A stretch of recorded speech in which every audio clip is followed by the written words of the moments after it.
prendrait feu. En quelques minutes seulement, 4 bus de Transco de plus de 60 places, tout neufs, ont été littéralement embrasés.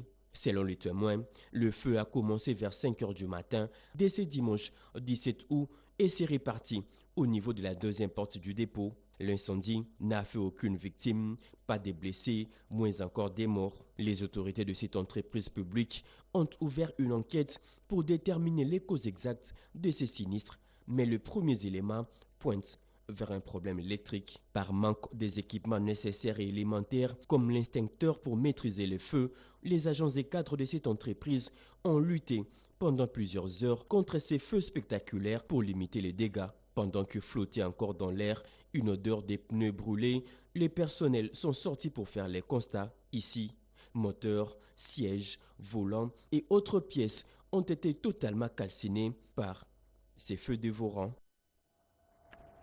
Dans l'actualité également, ce drame aérien qui s'est produit à environ 34 km de Kisangani, sur l'axe routier menant vers la province de l'Ituri. Il s'agit d'un avion de type Antonov en provenance de Luboutou.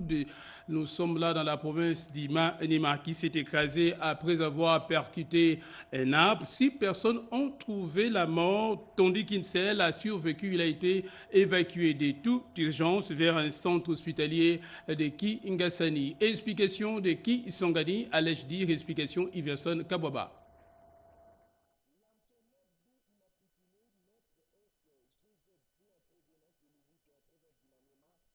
Écrasé à 30 km de la route Ituri, selon le rapport préliminaire de la régie des voies aériennes.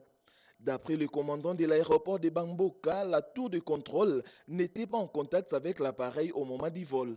Informé aussitôt, le ministre provincial des Transports et des Voies de communication de la Tchopo s'est rendu sur les lieux de l'accident. Selon le rapport préliminaire de la régie des voies aériennes, l'avion était complètement calciné. Un rescapé a été retrouvé ainsi qu'un corps identifié comme celui de l'inspecteur de l'autorité de l'aviation civile. D'après d'autres sources, 6 personnes auraient péri dans l'accident, toutes calcinées, dont 2 ressortissants étrangers qui étaient aux commandes de l'appareil. Document retrouvé, un passeport appartenant à un homme de nationalité ukrainienne, né le 12 avril 1961, a été découvert sur le lieu. Un autre document délivré par l'administration of Ukraine for Aviation a également été retrouvé. Enfin, selon certaines sources, l'avion était immobilisé à Luboutou depuis plusieurs mois. Ce vol était son premier trajet après une réparation récente. Et dans le reste de l'actualité, l'on vient maintenant à cette nomination d'un consul kenyan à Goma qui, Kinshasa, appelle Nairobi au respect des procédures diplomatiques établies. Cette action inappropriée a été qualifiée par l'acteur politique Freddy Kita d'inappropriée. Je vous propose de suivre cette réaction dans ce reportage commenté par Sidi Kinina. C'est Le Monde à l'envers. Un consul kényan à Goma. Information rendue publique par les State House, la présidence kenyane. Une décision aux graves conséquences diplomatiques et juridiques prise visiblement en violation du droit international et des procédures diplomatiques établies. Dans un communiqué, les ministères des Affaires étrangères de la RDC rappellent le fait que la nomination de tout chef de poste consulaire étranger sur son territoire est subordonnée à son agrément au préalable et à la délivrance de l'exéquatur par le ministère des Affaires étrangères. Cependant, la RDC appelle par conséquent à la prudence et au discernement dans la communication publique pour éviter toute incompréhension, spéculation ou apparence de légitimation de l'occupation illégale en cours. Une situation qui fait réagir à l'image de Freddy Kita, acteur politique. D'abord, c'est un acte à dénoncer. C'est très défavorable pour un État comme le Kenya de reconnaître cette partie occupée illégalement par la rébellion. Vraiment, je tiens à les dénoncer et à les condamner avec la dernière énergie. Et je demande au gouvernement congolais de convoquer immédiatement l'ambassadeur kenyan pour détail, pour qu'il donne des explications. Et envoyer aussi une lettre de protestation au gouvernement kenyan parce que c'est un acte.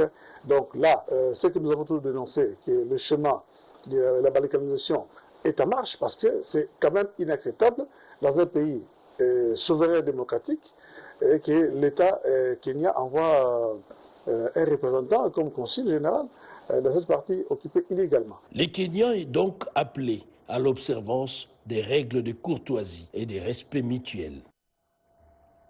Je rajoute à cela cette autre réaction du rassemblement des compagnons d'Étienne Tshisekedi pour les changements et les progrès sociaux. Ces derniers condamnent cette décision prise par les présidents kenyans, des propos recueillis par Joséphine Liondo.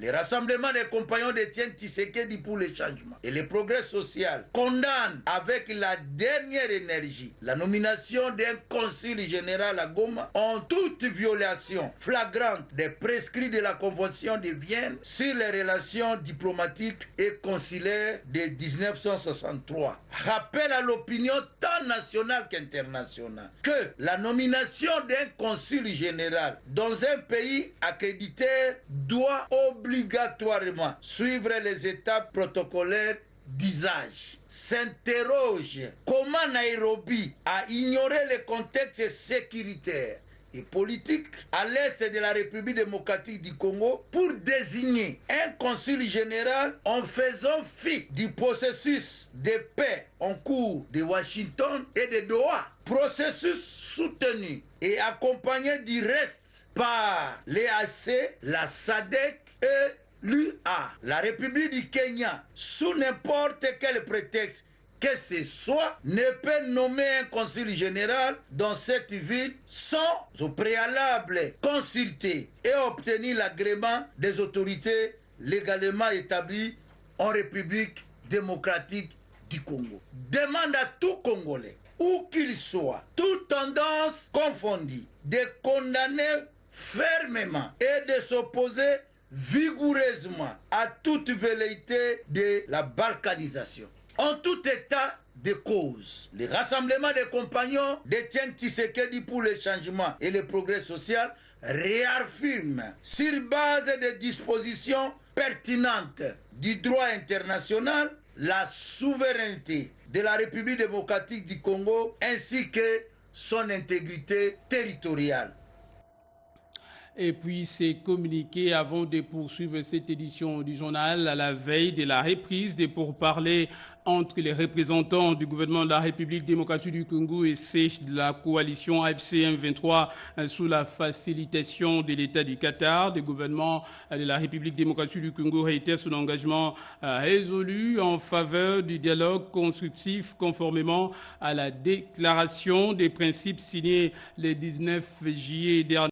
Doha, fidèle à sa volonté de veiller au respect strict de l'intégrité territoriale et de la souveraineté de l'État conformément à la Constitution, de restaurer durablement la paix et de soulager également les souffrances des populations congolaises, particulièrement dans la partie orientale du pays. Le gouvernement demeure donc déterminé à aborder ces discussions avec la détermination d'aboutir également à un accord mettant un terme définitif aux violences armées dans la partie est du pays. Le gouvernement de la République saisit cette occasion également pour renouveler sa profonde gratitude à l'État du Qatar, dont l'engagement constant et la médiation discrète mais efficace demeurent essentiels à l'aboutissement du processus de paix. Nous y reviendrons dans le reste de l'actualité promulguée les 1er juillet 2025 par les chefs de l'État Félix-Antoine Tshisekedi Tshilombo. La loi relative à l'aménagement du territoire est appelée et doit être vulgarisée à travers toute l'étendue du territoire national. Le ministre de l'aménagement du territoire, Jean-Lucien Boussa, a donné à cet effet les coups d'envoi des travaux de l'atelier sur les acquis de la réforme de l'aménagement du territoire en République démocratique du Congo. Explication en détail.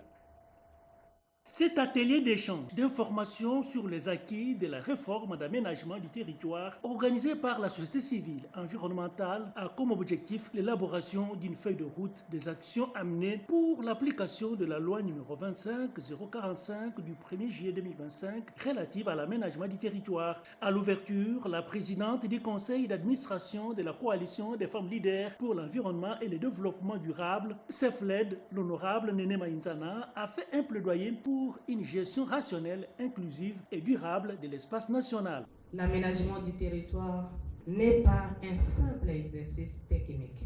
C'est un projet de société qui vise à concilier le développement économique, social et la préservation de nos ressources naturelles. Avant de lancer les travaux, le ministre de l'Aménagement du territoire, Jean-Lucien Boussa Tongwa, a demandé aux participants de travailler en toute responsabilité. Je vous invite à aborder ces 2 journées avec exigence, esprit de résultat et sens du service public. À l'issue de l'atelier, nous devons disposer d'une feuille de route consensuelle, prête à être mise en œuvre et suivie, avec des rôles clairs pour chacun. Ces assises ont permis de mettre en place un cadre d'accompagnement et de suivi dans la mise en place des mesures d'application de la loi. L'atelier nous a permis, entre autres, d'avoir une feuille de route consensuelle qui va nous permettre de mener des actions de plaidoyer pour accompagner l'élaboration des mesures d'application, mais aussi la sensibilisation de la loi. Pour rendre effective cette loi, le plan simple d'aménagement du territoire seront élaborés, prenant ainsi en compte le droit des communautés locales et des peuples autochtones.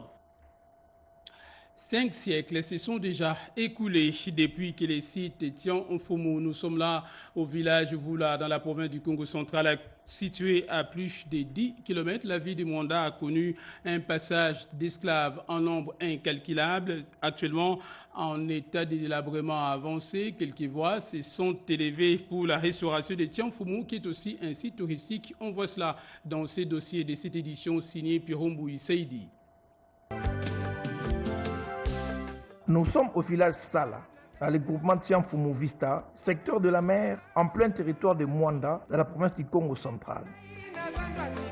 Cet espace de plus d'1 km², qui héberge en son sein une luxuriante flore très variée, composée d'une centaine d'arbres vieux de plus d'1 siècle, porte le nom de la forêt de Vula. Mais il est mieux connu sous l'appellation des marchés des esclaves, un site historique qui est aujourd'hui aux oubliettes. Moko touristique. Donc il faut batonga musée moka minene oyo permettre bana ya mboka. C'est une place touristique qui mérite la construction d'un musée, édifice qui permettra aux générations futures de connaître notre histoire. Bana faut ba histoire. Souci na ngai na zanango, l'État a raisonné dans le site oyo. Parce que quand on yango etondi na pouvoir, ils ont makabebele oyo ko fongola même république na biso. C'est pas le na chef coutumier vu qu'il y a déjà un bêta historique. Je salue l'initiative du grand chef coutumier qui est en train de mener ses plaidoyers touristiques pour la réhabilitation de ces sites historiques, considérés comme des cimetières de nos ancêtres. Tout le monde au Congo, ces sites négligés qui relatent les hauts faits de l'esclavagisme au Congo et pourquoi pas en Afrique, regorgent de vestiges historiques et victimes d'une série de spoliations, de vols et de destructions méchantes par des inciviques. D'où ce plaidoyer pour la révalorisation de ces sites hautement historiques. Vraiment, chef de l'État a les sika oyo. Président a une solution. Nous sollicitons l'implication du chef de l'État pour la modernisation et la réhabilitation de ces sites qui méritent la construction d'un grand musée qui peut générer des recettes pour notre pays. Et que ça bien. Combien de kokota awa et que sunga pays na biso. Place ba esclave banako matela. Zone nyonso ezali zone Makoko. Cette plage située au port Makoko était le lieu d'embarquement de nos ancêtres qui étaient des esclaves. Elle mérite sa révalorisation pour retracer l'histoire. Comme ça, mutu nyonso tanga uti na marché esclave na Vula, nde tanga ye na port Makoko. Les bateaux accostés en plein océan pour embarquer nos ancêtres vers les Amériques. Les marchés des esclaves, situés dans la forêt de Vula, jadis site historique, aujourd'hui dans les oubliettes, mérite sa réhabilitation dans les jours à venir. Gage de voir cet espace redorer la fierté touristique de la République démocratique du Congo sur les échiquiers aussi bien africains que mondiaux. Voilà donc pour ces grands reportages. Et il se tient à Kinshasa un atelier de renforcement des capacités des femmes entrepreneurs lors du lancement de cette initiative. Chantal Yeloumolop, la coordinatrice du service spécialisé des chefs de l'État chargé de la jeunesse et de la lutte contre les violences faites aux femmes, a encouragé les participantes à entreprendre afin de favoriser leur épanouissement dans la société congolaise. Reportage.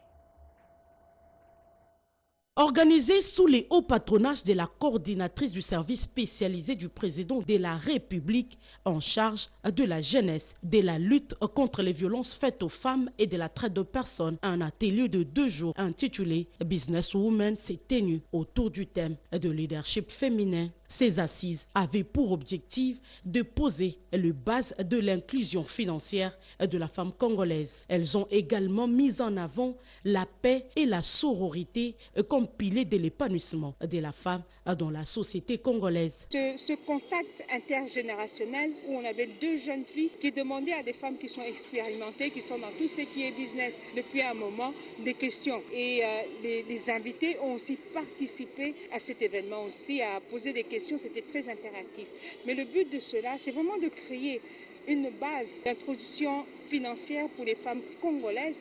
Et le Congo, ce n'est pas seulement Kinshasa, mais à travers les 26 provinces, trouver les moyens, leur parler de tous les systèmes qui existent déjà, que le président de la République, son excellent Félix-Antoine Tshisekedi Tshilombo, a déjà mis en place dans notre pays pour pouvoir faire cette promotion et l'autonomisation de la femme. Autre temps fort de cet événement, la coordonnatrice du service spécialisé du chef de l'État, Chantal Yeloumoulo, a remis symboliquement quelques fournitures scolaires à des enfants trisomiques. Ces gestes de solidarité a été rendu possible grâce au partenariat avec la boutique Chic Shop. Et la lutte contre les violences basées sur les genres a fait l'objet d'une journée de réflexion à l'initiative de l'organisation internationale canadienne KISO en vue de sensibiliser et d'informer davantage les jeunes filles et les femmes de la République démocratique du Congo. Reportage.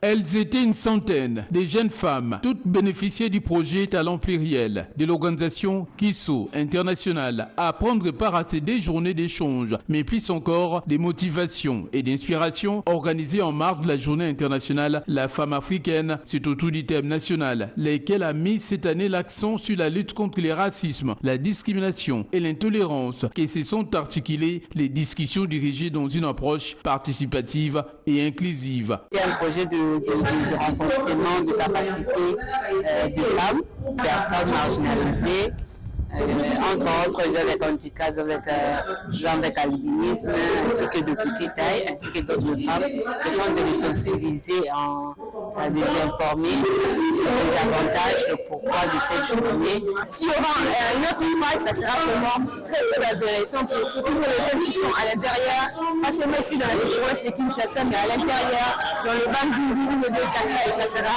très intéressant. Réflexion, témoignage inspirant, partage d'expériences et d'opportunités, c'était pour les participantes une véritable session de renforcement des capacités dans le développement de l'estime de soi et dans la revendication de leurs droits. Les participantes à cette rencontre ont été formées par ailleurs dans le cadre du projet Talent Pluriel, certaines dans l'entrepreneuriat et d'autres dans la recherche de l'emploi. Et KISO International les accompagne pour développer leurs compétences ainsi que leur leadership.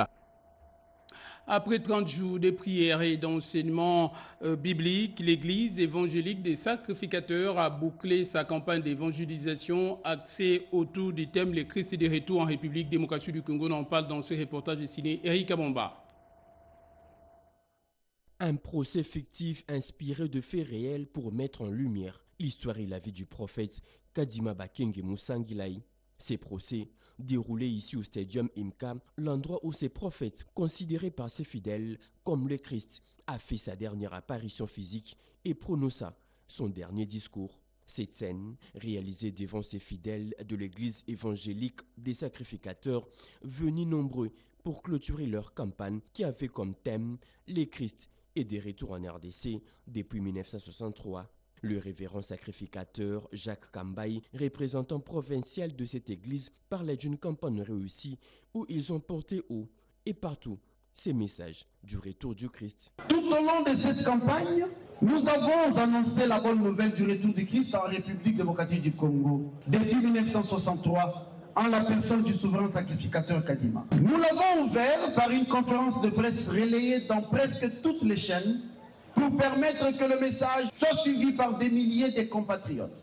Ensuite, nous avons parcouru la ville de Kinshasa sur environ plus de 30 km à travers une caravane motorisée traversant les communes d'Engaba, Matetingili, Limete, Lingwala et Gombe, pour s'achever au Palais de la Nation, où un mémorandum a été solennellement remis à l'intention du président de la République.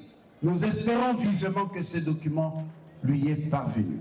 Dans son serment, Yamba Shilai, représentant légal, appelle ses fidèles à poursuivre leur combat, celui de rendre public et grand le message du retour du Christ. De scénettes, ballets, poèmes ont été exécutés pour renforcer encore ce message du retour du Christ en RDC.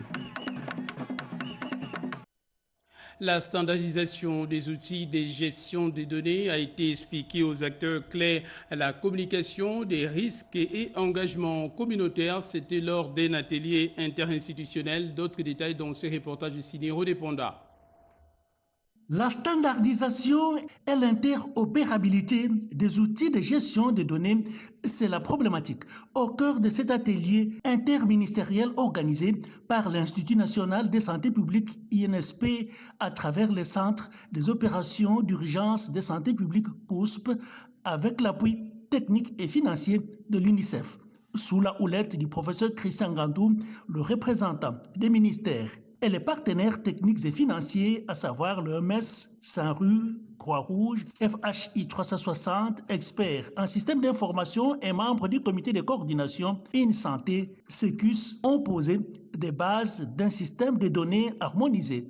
Objectif poursuivi, améliorer la circulation de l'information et la coordination des interventions, notamment en cas d'urgence sanitaire. La participation des acteurs clés de la communication des risques et engagement communautaire, CREC, était essentielle. Nous devons être plus rapides que normalement. Nous devons avoir de l'automation et numériser toutes les données que nous avons, que ce soit les données qui viennent de la surveillance ou que ce soit les données qui viennent de la CREC, de la communication des risques et engagement communautaire. Et donc, toute la place réservée à ceux-là qui manipulent pratiquement toute la technologie de l'information avec la numérisation. Cela est très important au niveau du COUSP. Ces travaux ont permis d'identifier les bonnes pratiques, combler les lacunes et tracer une feuille de route vers une interopérabilité, gage d'une réponse plus rapide et plus efficace pour protéger les communautés. Et après plusieurs jours de compétition, des tournois nationaux de tennis baptisés Paix et Unité en République démocratique du Congo a officiellement été clôturée. Cette compétition a eu le droit de pouvoir voir la participation de plusieurs athlètes venus de différents coins du pays et également pu rendre hommage aux victimes des atrocités de la partie est du pays. Explication Gaïta Magalano.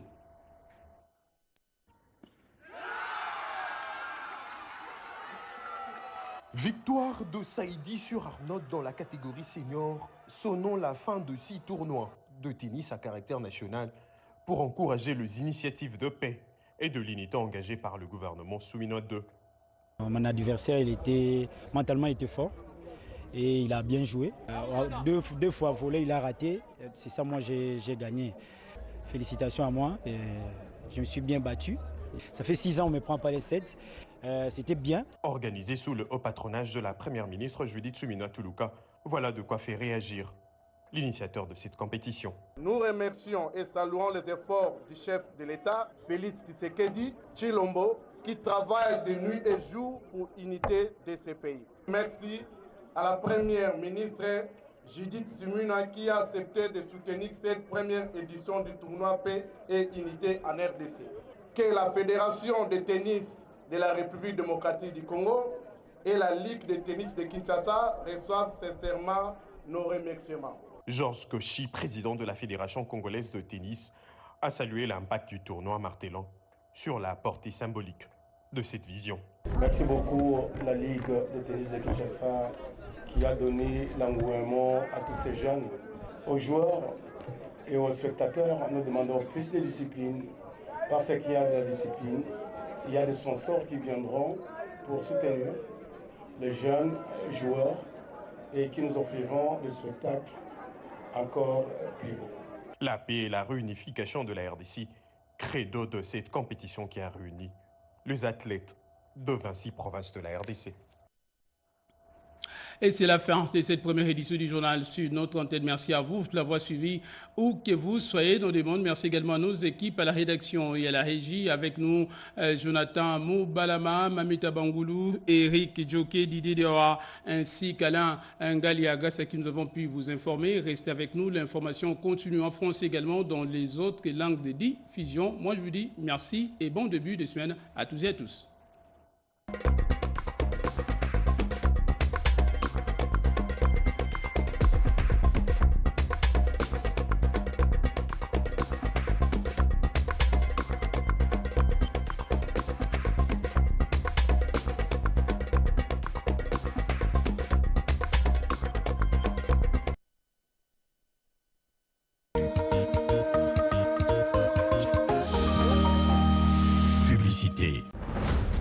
La radio-télévision nationale congolaise vous présente le championnat africain de nations de football CHAN 2024.